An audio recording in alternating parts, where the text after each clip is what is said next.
सिद्धेभ्यः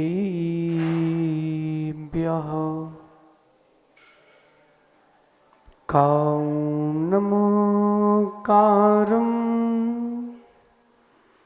अरियन्ताणं च सिद्धसाहूढम्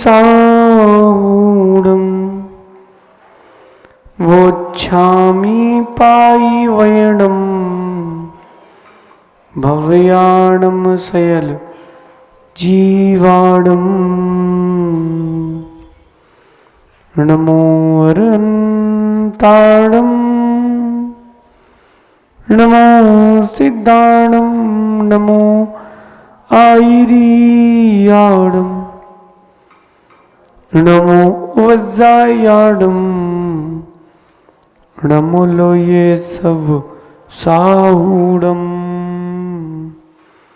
पंच परमेष्टि भगवंतों की, देवादिदेव कजरट श्री महावीर भगवान की, आचार्य प्रवर भगवत समंत भद्र स्वामी की, आचार्य भगवान गुरुवर विशुद्ध सागर जी मुनराज की।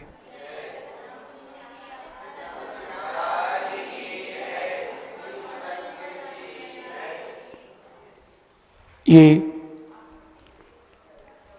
आप लोगों का सौभाग्य है कि व्याकरण का ज्ञान आपको प्राप्त हो रहा है। सुबह का सत्र आपका छूट गया था और आपके जो ग्रुप बना हुआ है उसमें सुबह का प्रवचन आपको मिल जाएगा। इसको ठीक करो पहले आप। जो सुबह का आपके लिए प्रवचन था, प्राकृत जो है वो बोलचाल की भाषा और प्रकृति से मिली हुई चीज है।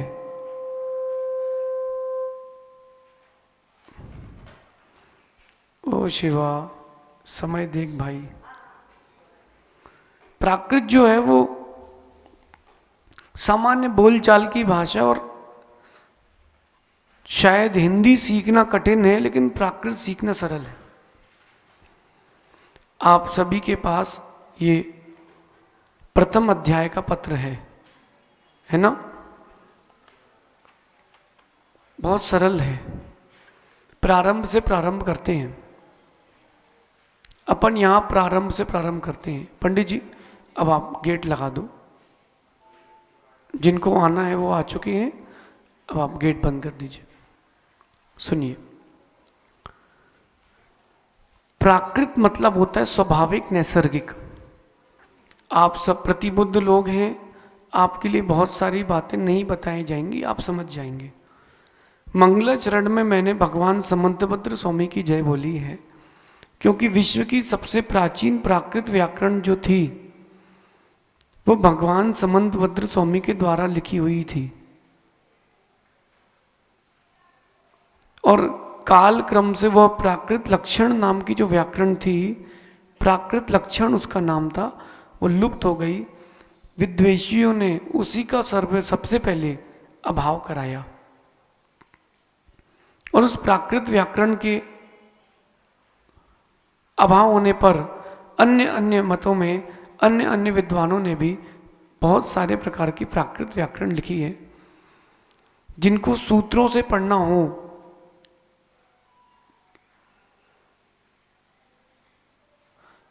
ये आवाज कर रहा है भाई, आप ठीक करो फिर कक्षा प्रारंभ होगी। पंडित जी कल से पहले से ही सब व्यवस्थित करके, नहीं हो तो बदलो। चलिए, सबसे पहले पूज्यपाद स्वामी जिन आगम में उनके द्वारा लिखित जैनेन्द्र व्याकरण समुपलब्ध है। आवाज आ रही है आप लोगों को? चलिए, जैनेन्द्र व्याकरण के पहले भगवान समंतभद्र स्वामी ने ये जो प्राकृत लक्षण नाम की व्याकरण थी इसको लिखा था। काल क्रम से जो बाद के विद्वान या अन्य आचार्य हुए,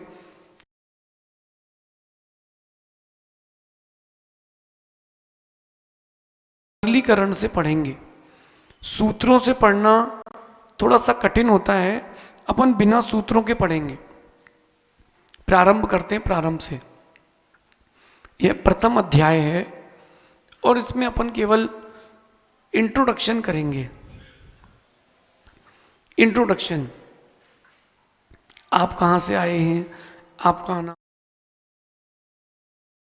स्कूल में इंट्रोडक्शन होता है ना वैसा, और उस इंट्रोडक्शन से अपन प्रारंभ करते हैं। संस्कृत में 14 स्वर, 33 व्यंजन और 4 योगवाह होते हैं, और इन्हीं 14 स्वरों को विस्तार करते हैं तो 27 स्वर, 33 व्यंजन और 4 योगवाह, इस प्रकार 64 की वर्णमाला होती है। अभी अपन देखते हैं 14 स्वर, 33 व्यंजन और 4 योगवाह। तिवारी जी, योगवाह समझते हैं ना? बताते हैं।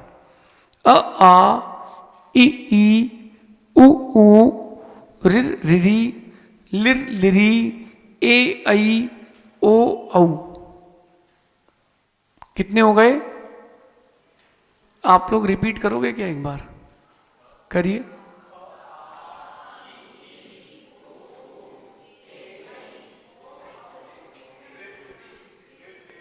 ये मैं आपको 14 स्वर की बात बता रहा हूं, तो 14 स्वर संस्कृत में समुपलब्ध हैं। अ आ इ ई उ ऊ, इसके बाद आता है रिर रिरी, लिर लिरी, लिर लिरी और रिर रिरी। देखिए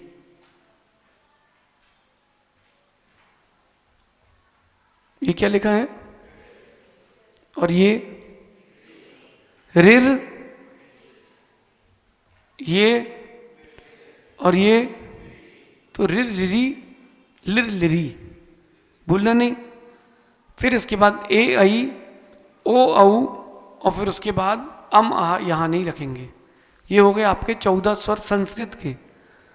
क ख ग घ ग, च छ ज झ य, ट ठ ड ढ ण, त थ द ध न, प फ ब भ म, या रा लावा, श स श हा। ये हो गए 33 व्यंजन, 4 योगवाह। ध्यान से समझिएगा, 4 योगवाह। विसर्ग, योगवाह का जो आगम लक्षण शास्त्र में वर्णन है, सबसे पहले योगवाह होता है आपका अनुस्वार। आ रहा समझ में? ये आपका प्रथम योगवाह। दूसरा होता है आपके लिए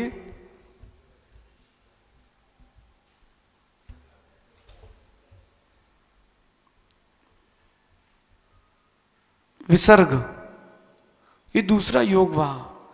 तीसरा होता है जिह्वा मूल्य और उपदमानीय।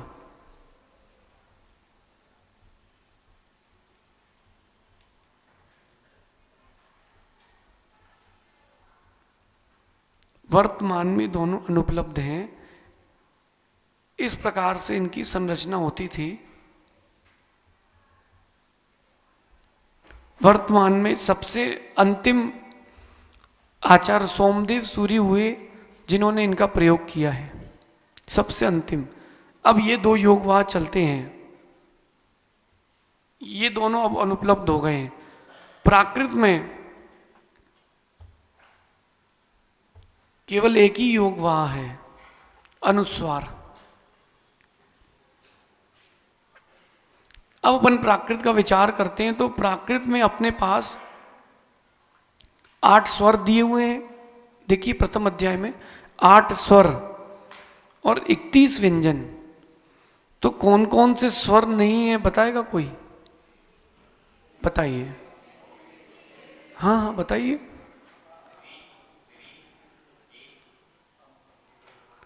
रिर रिरी लिर लिरी ऐ औ, ये 6 स्वर नहीं है। तो जितना कम आपको पढ़ने मिलेगा उतना ज़्यादा समझ में आएगा। कोर्स जितना कम होगा उतना रिटेन होगा। तो ये 6 स्वर आपके नहीं हैं। चलिए अब क्या नहीं है, तो व्यंजनों में अपने पास दंती सा है, सड़क वाला सा कहते हो जिसको आप, वो दंती सा है। शक्कर वाला शा और षटकोण वाला सा यानी मूर्धन्य सा और तालव्य सा, ये दो सा नहीं है, एक ही सा है और हा। और योग वाह में एक योग वाह यानी अनुस्वार। इतना याद हो गया आपको? स्वर कितने हैं? 8। वर्ण व्यंजन 31 और योग वहां अ आ ई उ ए और ओ, यही स्वर हैं। ठीक है, ये अपन ने वर्णमाला समझ ली। अब आप देखिए क्रम से इन वर्णमालाओं को और इन वर्णों को अपन और भी भिन्न प्रकार से समझते हैं। जैसे आप सभी यहाँ पर प्राकृत लक्षण पढ़ने आए हैं, ठीक है, ये तो अपना एक सामूहिक परिचय हो गया। दूसरे प्रकार से भी परिचय है, कोई मध्य प्रदेश से है, कोई उत्तर प्रदेश से है, कोई महाराष्ट्र से है। एक और परिचय होता है, एक व्रती है, एक अव्रती है।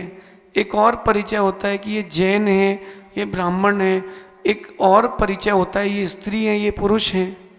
तो भिन्न भिन्न अपेक्षा से भिन्न भिन्न परिचय होता है। ये अपन ने वर्णमाला से एक सामान्य रूप से परिचय किया है। अब विशेष रूप से प्रारंभ करते हैं। ये आपका तैयार होगा तो आगे की आपकी तैयारी पूरी होगी। अगर ये तैयारी नहीं है तो तैयारी पूरी नहीं होगी। प्राण और उच्चारण की अपेक्षा से वर्ण व्यवस्था देखिए। प्राण, व्यंजनों के प्राण, हाँ व्यंजनों के भी प्राण होते हैं। क, ख, ग, घ, य। देखिए ध्यान से, का और गा बोलने में अल्प समय लगा है, वो अल्प समय तक जीवित रहे। लेकिन खा और घा थोड़ी अधिक समय तक जीवित रहे, तो इनको अल्प प्राण महाप्राण से विभाजित करते हैं। और उच्चारण स्थान देखते हैं। देखिए स्वर्ग, जो स्वर वर्ण अपने पास हैं, ये सभी घोष कहलाते हैं। क्या कहलाते हैं? घोष। और दो कैटेगरी में इनको बांटते हैं, ह्रस्व स्वर और दीर्घ स्वर। ह्रस्व स्वर यानी छोटे, छोटा आ, बड़ा आ बोलते थे ना अपन। विद्वान के मुंह से छोटा आ नहीं निकलना चाहिए, विद्वान के मुख से निकलना चाहिए अ, आ। आप सब भविष्य के लिए जिन शासन की पीढ़ी हैं, जितना अच्छा आपका उच्चारण होगा उतना आपके वक्तव्य कला के लिए सामने वाला आकर्षित होगा। जितने आपके उच्चारण स्पष्ट होंगे और उतना आपके लिए अच्छा होगा। देखिए जैसे घोड़ा चलता है, कैसे चलता है घोड़ा? करो, ये जो उच्चारण किया मैंने, दिन में 5 मिनट आपको इसका अभ्यास करना चाहिए। ये जो आपकी जीभ घूम रही है, ये आपके जो व्यंजन अटके हुए हैं उनको निकालेगी। कई बार प्रवचन के बीच में आप कह देते हो भैया कर्मों से डलना चाहिए, डर लगता है। क्या कह देते हो? लगता है, डरने। ये कैसे निकल गया? आपकी जीभ नहीं घूमी है, कष्ट को दिया आपने, आपकी जीभ नहीं घूमी, क्योंकि आपको उच्चारण स्थान जो है वो अ और आ उच्चारण स्थान कंठ है। क्या है? कंठ। ई, ई इसका उच्चारण यानी तालु। ऊ, ऊ ओंठ का आपके ऊ, ऊ, ऊ, ऊ। लेकिन अ में बिना आप ओंठ को हिलाए बोल सकते हो। अ, ई, ऊ, ऊ। अच्छा बिना होंठ हिलाए ऊ बोलिए। नहीं, ओंठ नहीं हिलाना है तो आ निकलेगा। नहीं बोल पा रहे? देखिए आपका जो शरीर है ये भी कितना प्राकृतिक रूप से बना हुआ है कि जो उच्चारण करना हो वो निकलता है।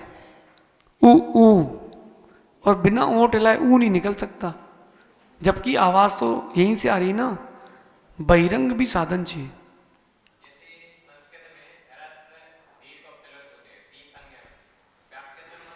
प्राकृत में मात्र ह्रस्व और दीर्घ होगा, प्लुत केवल संबोधन में प्रयोग करेंगे। जब आपको चतुर्थ अध्याय पढ़ाएंगे तब वो आपके लिए आएगा। क्या? प्लुत। भाई क्या कर रहा है तू, एक बार सेट कर लेना, तब से हिला ही रहा है। ओष्ठ उ ऊ, लेकिन ए और ओ के लिए कह रहे हैं। जब ए आप बोलोगे तो देखो जीभ पीछे जा रही है, आंख बंद करके देखो, ए और कंठ भी आ रहा है और तालु भी आ रही है, लेकिन जब ओ बोलोगे तो कंठ और ओष्ठ दोनों आएंगे। ओ बोलो, ओंठ हिल रहे ना, ये इनके उच्चारण स्थान। अब व्यंजन स्वर का हो गया अपना, आगे समझ में ना। अपन अब व्यंजनों को देखते हैं, व्यंजनों का उच्चारण स्थान। क वर्ग, च वर्ग, टा वर्ग, ता वर्ग, पा वर्ग। कितने वर्ग हैं? 5। याद करने के लिए बिल्कुल सरल है। कई बार आप कंफ्यूज हो जाते हो, तो ता वर्ग ऊपर हो जाता है, पा वर्ग नीचे, ऊपर नीचे होता है, तो ऐसे ही याद करो आप। कचट तप, बोलो कचट तप, ये तो याद हो जाएगा। कचट तप, तो क वर्ग पहले, च वर्ग, ट वर्ग, त से त वर्ग और पा से, तो कचट तप। ये आपके लिए देखिए नोट्स जो हैं, जो आप सुन रहे हो, जितना आप लिखोगे उतना जाएगा, क्योंकि जब आप लिखते हो तो पहले यहाँ पर आता है, फिर आप लिखते हो, तो यहाँ से बार बार चीज़ निकलेगी, तभी वो अंदर फिट होगी, आवृत्ति। चलिए, का वर्ग जो है वो कंठ से है, और इन वर्गों को याद करना भी बड़ा सरल। देखिए, आंख बंद करके पेट में चले जाइए अपने। पेट से आप बाहर आए तो सबसे पहले मिला कंठ, तो कंठ यानी का वर्ग। फिर जब बाहर आए तो क्या मिली? जिह्वा, तालु, तो च वर्ग क्रम से। फिर बाहर आने के पहले ऊपर क्या मिला अपन को? मूर्धा, तो ट वर्ग। फिर आप और बाहर आए तो मुख से क्या आया? दांत, दंती, ता वर्ग। और फिर जब और बाहर आए तो ओंठ मिले, वो क्या हो गया? प वर्ग। 5 उच्चारण स्थान ये क्रम से हैं। छठवां कौन सा है? अनुनासिक। ग य ण न म, ये क्या है अपने? अनुनासिक। देखो, जब भी आप का बोलोगे तो कंठ से ही आएगा, ठीक है। जिह्वा को पीछे ले जाओ, दांत में लगने मत देना, और बोलो ता। हो पा रहा है? जिह्वा ऊपर ले जाओ, बोलो ता, टा निकलेगा, ट। अभ्यास करो, ट्राई करो, तो ता नहीं निकलेगा। अच्छा, बिना होंठ हिलाए बोलो प, बिना होंठ हिलाए आ, हो आ निकलेगा, पानी निकलेगा, हैं? अब देखिए, ये उच्चारण स्थान है कौन कौन से? कंठ, कंठ से बाहर आओ तो क्या मिलता है? जिह्वा यानी तालु, और उससे बाहर आओ तो मूर्धा, फिर बाहर आओ तो दंती, उससे बाहर आओ तो ओष्ठ। तो ये आपको याद करने के लिए दिक्कत नहीं होगी। और क्रम से क च ट त प, ये 5 वर्ग हैं। इनके क्रम से प्रथम, तृतीय और पंचम वर्ण जो है वो अल्प प्राण वाले हैं, दूसरे और चौथे नंबर के महाप्राण वाले हैं। समझ में आ रहा है ना? कठिन हो रहा है? एकदम सरल, ABCD। चलिए, अंतस्थ जो 11 लावा हैं, उनके लिए कह रहे हैं कि 11 लावा ये सभी अल्प प्राण वाले हैं, और इनके उच्चारण यहाँ क्रम से दिए हुए हैं। तालु से या, मूर्धन्य रा, दंत्य वर्ण है ला, और दंती ओष्ठ से होता है वाह। वाह, कई लोग वाह की जगह बा बोलते हैं, बा। जब बा बोलोगे तो ओंठ जुड़ते हैं, और वाह बोलोगे तो ओंठ गोल होंगे। वाह, बा, अंतर है ना। चलिए,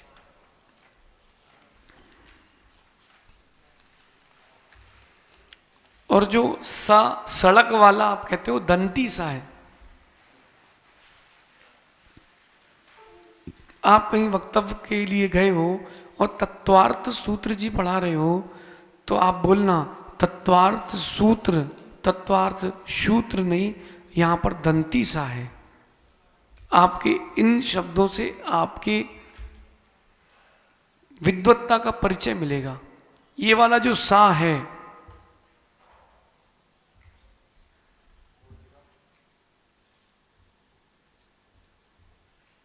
ये दंती सा है। सड़क वाला सा यानी, हाँ, सड़क वाला सा यानी दंती सा। शक्कर वाला शा यानी तालव्य शा, श। और जिसमें जीव ऊपर जाए वो मूर्धन्य शा यानी षटकोण का शा। तीनों शा में अंतर होना चाहिए। तीनों शा में अंतर उच्चारण का होना चाहिए। देखिए, शक्कर, शक्कर और शक्कर, सही क्या है? शक्कर करो, शक्कर। ये आपके तीनों में उच्चारण में अंतर होना चाहिए। जब तक आपका उच्चारण क्लियर नहीं होगा, तब तक आपका वक्तव्य सामने वाले के लिए प्रभावित नहीं होगा। चलिए, अब अपन प्रारंभ करते हैं और आगे से। अनुस्वार को दो प्रकार से प्रस्तुत करते हैं। कहीं कहीं चंद्र बिंदी भी होती, कहीं कहीं बिंदी होती, तो वो अनुस्वार है। अब अपन प्राकृत की विशेषताएं देखते हैं। प्राकृत व्याकरण की विशेषताएं हैं। पहली विशेषता इसमें दी है कि रिर रिरी, लिर लिरी, आई और औ, ये 6 स्वर और शा 2 व्यंजन नहीं होते। ग, य और ना, इनका नियम से अनुस्वार ही होगा। ये शौर शनि प्राकृत का लक्षण दिया है, इनका नियम से अनुस्वार होगा। जैसे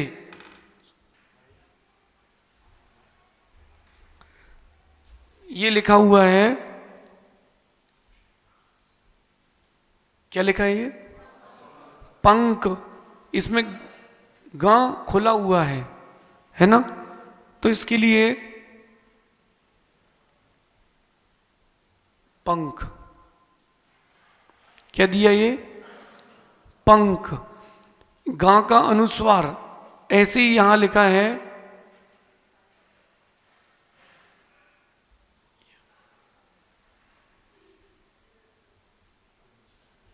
चंचू। तो इसका अनुस्वार का अनुस्वार होकर के चंचू। ठीक है ना। चलिए, स्वरहीन व्यंजन संयुक्त अवस्था में ही प्रयुक्त होते हैं। कौन से? जो भी व्यंजन प्राकृत में प्रयोग होंगे, स्वरहीन व्यंजन जब भी वो संयुक्त अवस्था में होंगे, इसका मतलब जैसे आपको लिखना है पंकम, तो संस्कृत में आप ऐसा लिख देते हो, लेकिन प्राकृत में आप ऐसा नहीं लिख सकते, गलत है। प्राकृत में आपको इसको अनुस्वार ही करना पड़ेगा। देखिए, ये संस्कृत में आप ऐसा लिख देते हो पंकम, लेकिन प्राकृत में ऐसा नहीं लिख सकते। प्राकृत में आपको इसका लोप करना पड़ेगा, पंकम। जब भी व्यंजन प्रयोग होगा प्राकृत में स्वर रहित, वो संयुक्त अवस्था में होगा। जैसे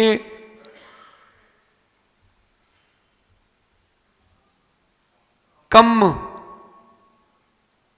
कम, ये संयुक्त अवस्था में हुआ है, पृथक रूप से नहीं होगा। धीरे धीरे आपको पूरे अभी आगे की व्याख्या आएगी। और प्राकृत में एक विशेष बात है कि प्राकृत में विसर्ग नहीं होता। तिवारी जी, आपने संस्कृत पढ़ी है, और जो भी लोग संस्कृत तो आप लोगों ने भी थोड़ी बहुत पढ़ी होगी। तो प्राकृत में विसर्ग नहीं है, संस्कृत में विसर्ग है। और कभी ऐसा मौका मिलता है कि हमको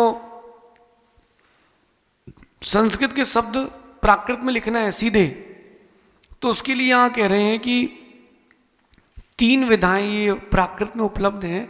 ये आपको किसी व्याकरण में लक्षण नहीं मिलेगा, ये हमने अनुभव से समझी पंडित जी इसको, कि अगर ह्रस्व स्वर है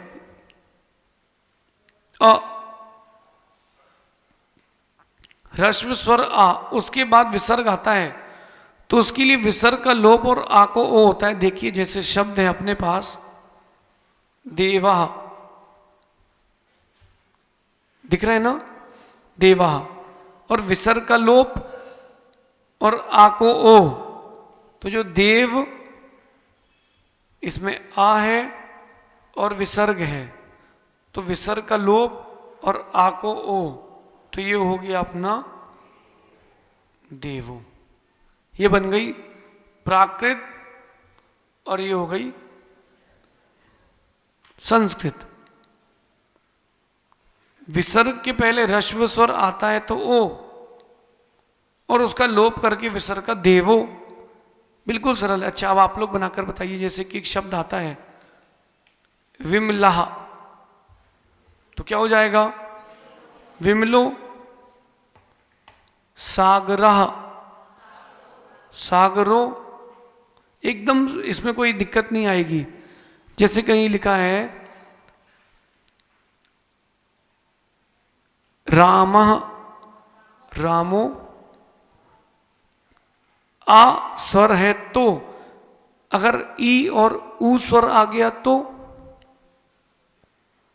तो कह रहे हैं विसर्ग का लोप, लोप तो होना ही है क्योंकि विसर्ग प्राकृत में है नहीं, तो जो ह्रस्व स्वर है उसको दीर्घ।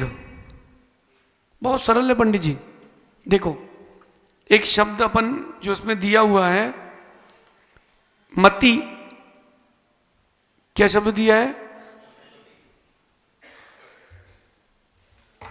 क्या करना है, यहां लिखना, चलिए यहां लिख दे रहे।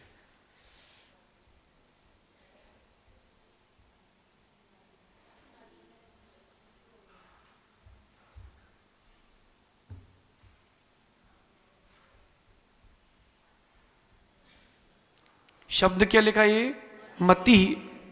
अब विसर्ग के पहले कौन सा स्वर है, ह्रस्व स्वर है कि दीर्घ,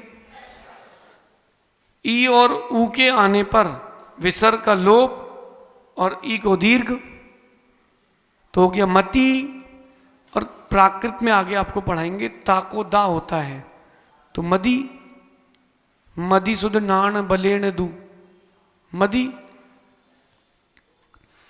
और अगर जो शेष स्वर बचे कौन से, दीर्घ, कौन कौन से स्वर बचे हैं अपने पास अब, आ, ई, ऊ, ए, ओ, प्राकृत में यही स्वर बचे ना अपने पास। इन दीर्घ स्वरों के बाद जब भी विसर्ग आएगा, जब भी विसर्ग का सिर्फ लोप और कुछ नहीं करना है। अब जैसे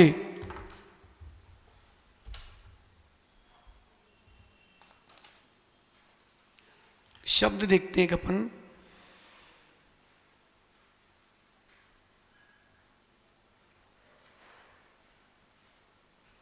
क्या लिखा है ये, लोगाह।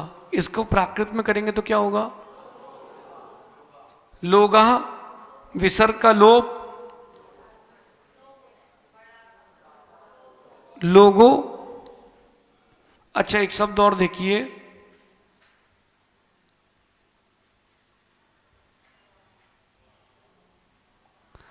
राम, रामऊ, रामाह, तो बहुवचन हो गया। अब अपने इसमें देखिए आपको जो नोट्स में दिया है, दीर्घ स्वर के बाद प्रारंभ अवस्था में आपको अपने नोट्स से जितना आप देखोगे उतना समझ में आएगा। आ स्वर के बाद विसर्ग आएगा तो क्या करेंगे, विसर्ग के पहले कौन सा स्वर है, दीर्घ आ, ठीक है ना। उस दीर्घ आ के पहले क्या करना है, तो उन्होंने कहा है सिर्फ विसर्ग का लोप करना है। नियम नंबर 3, तो उसमें आपको केवल विसर्ग का लोप करना है, ते बन गया रामा। ये हो गया प्राकृत। चलिए एक शब्द आपको और लिखते हैं, लगभग सभी ने पढ़ ही लिया होगा उसको। संस्कृत में हम लिखते हैं, प्राकृत में आप लोग बोलिएगा।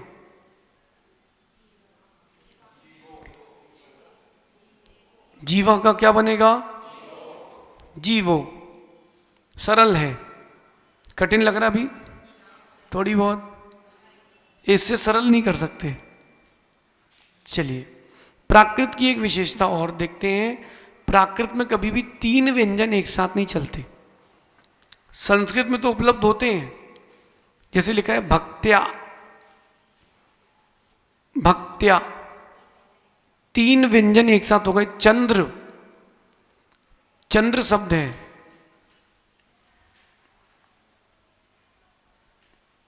इसमें क्या हो गया है? न, फिर द, फिर अच्छा रा बाद में क्यों लिखा मैंने? आप उच्चारण करो, चंद्र, तो रा बाद में आ रहा है। पूर्व व्यंजन मुपरी, पर व्यंजन मधा। चलिए इसमें 3 व्यंजन हो गए ना। प्राकृत में 3 व्यंजन नहीं चलते। प्राकृत में 3 व्यंजन नहीं लगे, लगातार 2 ही रहेंगे। अब इसमें से किसको भेजोगे वापस आप? क्यों से कैसे भेज दोगे राको? बताओ भाई। जो कमजोर होगा वो जाएगा, लास्ट वाले से कुछ नहीं है। पीछे वाले सुन रहे ना? जो कमजोर होगा वो क्लास के बाहर, आगे पीछे से कुछ नहीं। तो कैसे जानेंगे कमजोर कौन है कौन नहीं है?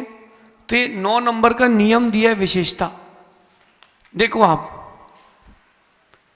कि अपन ने अल्प प्राण महाप्राण पढ़े ना। अब व्यंजनों का वजन देखते हैं, किसके पास कितनी प्रॉपर्टी है। ऐसे आपकी भाषा में कहें तो किसके चाचा विधायक हैं। तो यहां कह रहे हैं नियम नंबर 9 में, सर्वाधिक बलवान जो होते हैं वर्ग के शुरू के 4, वर्ग के प्रथम 4 सर्वाधिक बलवान, इसके बाद अनुनासिक, फिर उसके बाद ल, स, व, य, र। अब इनमें से दा बलवान है कि ना कि रा? सर्वाधिक बलवान कौन सा है? हाँ ये बताएंगे, बताओ भैया आप बताओ। हाँ आप, सबसे ज्यादा बलवान कौन है, ना दा की रा? हाँ अच्छा, आप 9 नंबर का नियम देखो एक बार। सर्वाधिक बलवान कौन से हैं? हाँ दा सबसे बलवान है, तो इसको 1 नंबर दे देते हैं अपन लोग। इसके बाद कमजोर कौन है? ना की रा। इसके बाद तिवारी जी, हाँ दूसरे नंबर पे ना, और तीसरे नंबर पे अब कमजोर कौन है? अब बेचारा बाहर जाएगा। इसलिए चंद्र शब्द का प्राकृत में क्या बनेगा? तो हम बोलते रामचंद्र जी, कन्हैया चंद जी। चंद बोलते हैं वो शब्द क्या? चंद्र शब्द है, आप क्या बोलते हैं उसको? पंडित रतन चंद जी, वो चंद्र है। प्राकृत में क्या बन गया उसका? आया समझ में ये? अभी इसका अभ्यास करेंगे।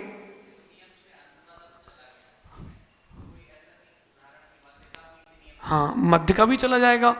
अब अपने पास शब्द है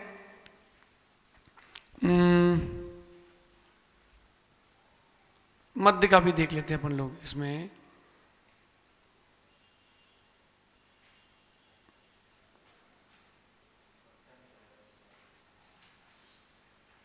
भक्त्या में भी अंत का ही जाएगा, या भी कमजोर है। आगे इसके लिए कोई आपको अच्छा एक कठिन सा शब्द ढूंढ के लाते हैं? चलिए, तो 3 व्यंजन एक साथ नहीं रहेंगे। और विशेष बात यह है कि प्राकृत व्याकरण में समान वर्ग के व्यंजन ही संयुक्त अवस्था में रहते हैं। कौन से? समान एक वर्ग के, जैसे पंचम काल है, पंडित जी, एक ही संघ के एक साथ रह पाते हैं, भिन्न भिन्न संघ के नहीं रह पाते। ऐसे ही एक ही वर्ग के रहेंगे, तभी तो आपके पास जब शब्द आता है कर्म, ये शब्द लिखा ना कर्म, तो रा और माँ भिन्न भिन्न वर्ग के हैं। अच्छा, रा और माँ में कमजोर कौन सा है? हैं? रा कमजोर है, ये चला जाएगा। अब इसकी जगह कौन आएगा?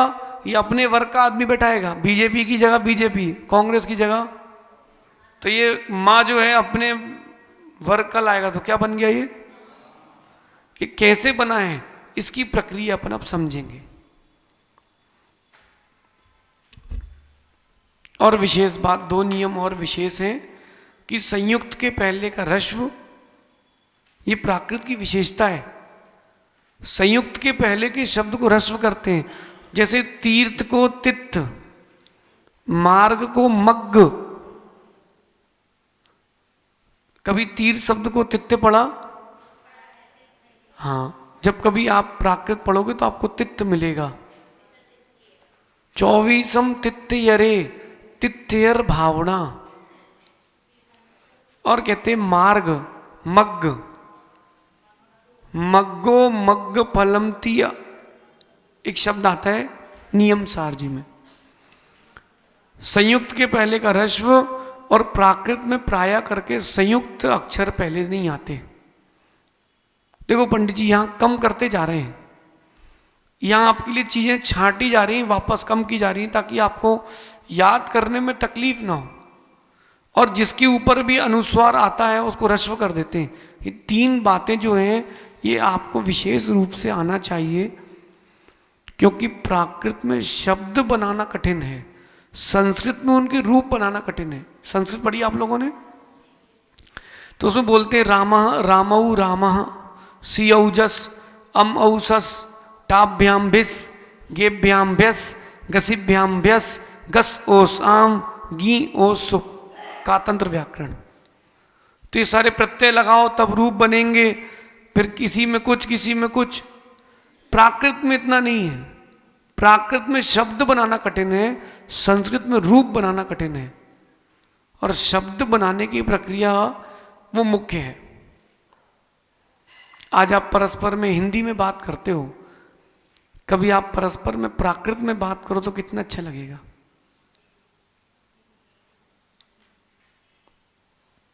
तुम गच्छसी, तुम जाते हो, तो बोलेगा आहा, आहा नहीं बोलना,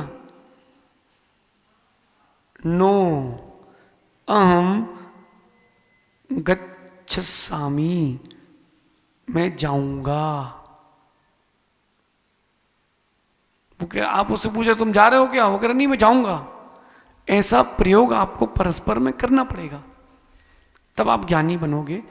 देखो जैसे आप पढ़ते हो माला नमो जिनाणम, ये जिनाणम शब्द कैसे बना है? जिना नाम है ना आपके पास कागज, 8 नंबर का सूत्र देखो, जिना नाम। जिना नाम में जिनाणाम प्राकृत की नाकोणा, और फिर जिसमें अनुस्वार है उसको ह्रस्व, तो जिनाणम है। माना कि शब्द ये आता है कोई, माना कि, क्या शब्द लिखा है? रामाम। अब इसको ह्रस्व करते हैं, ये क्या हो गया? अगर माना कि ये शब्द होता तो ये अनुस्वार क्यों हो गया? अनुस्वार को ह्रस्व कर दिया, रामम। ठीक है, ये आपका इंट्रोडक्शन है। किसका? प्राकृत का इंट्रोडक्शन है। देखो जितना आप सीख सकते हो हम उतना सिखा सकते हैं। याद हो गया आपको? हाँ, मध्य में कार्य,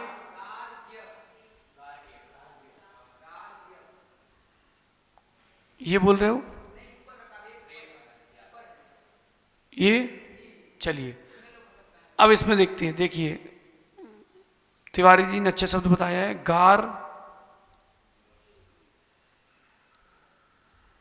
शब्द ये है,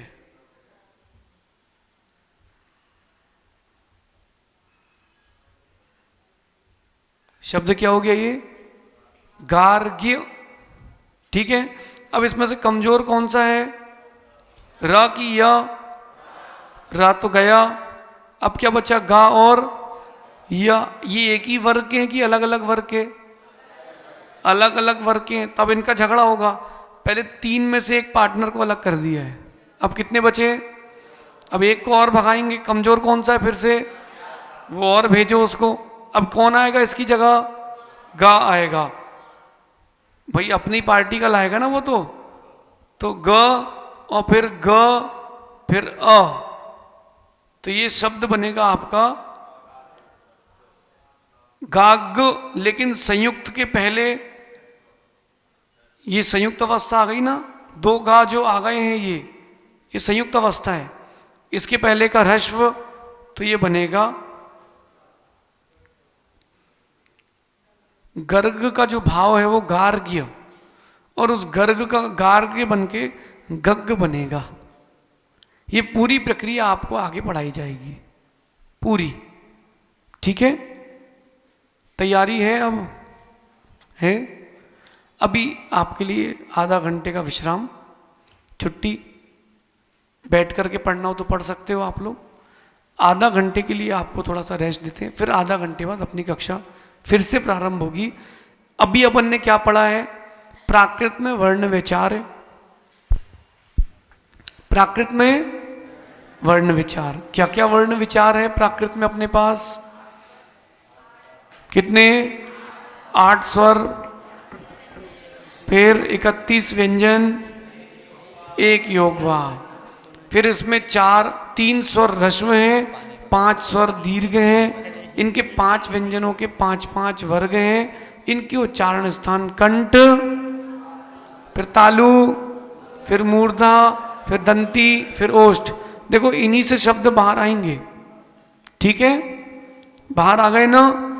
और अल्प प्राण महाप्राण का वर्णन इस प्रकार से ये है। इसके बाद आपको भी इसको थोड़ा सा रिपीट करके आगे का करेंगे। ये पूज्य महाराज श्री की अनुकंपा है, एक अल्प विराम दिया गया है। आपके कहीं बाहर नहीं जाना है। यदि कोई जल इत्यादि सेवन करना हो तो जल ग्रहण कर सकते हैं। और महाराज श्री का एक निर्देश है, आप में से बीच में से किसी से कभी भी कुछ पूछ भी सकते हैं, इसलिए उसको गंभीरता से समझने का प्रयास करें। और पूरे शिविर के अंत में एक परीक्षा आयोजित की जाएगी। उस परीक्षा में अपेक्षा ये की जाती कि सभी उत्तीर्ण होंगे और उनमें